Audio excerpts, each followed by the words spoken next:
Euroregione.news. Fieste de Patrie dal Friul.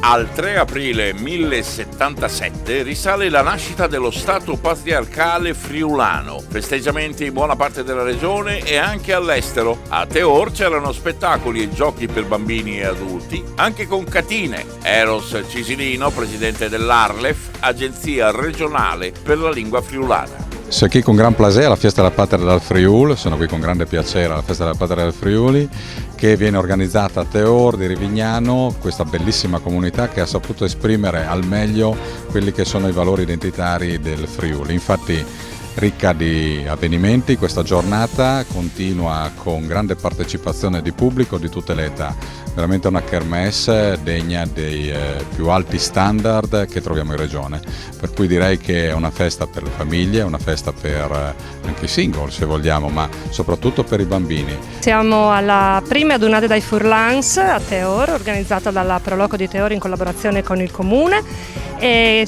io rappresento il Comune per quello che riguarda l'evento pomeridiano di Parole a Colazione, che è la nostra rassegna di cui abbiamo parlato diverse volte, ma che oggi veste i panni di Piccioli Sperauli Samirinde, perché ci collochiamo nel sabato pomeriggio e abbiamo deciso di rivolgere il nostro evento ai bambini.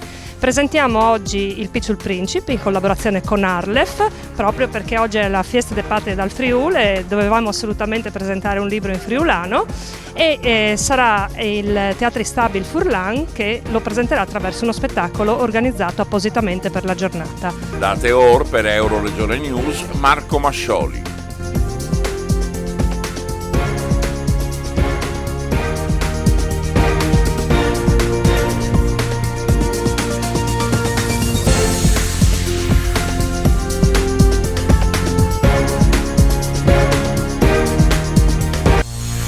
Euroregione.news.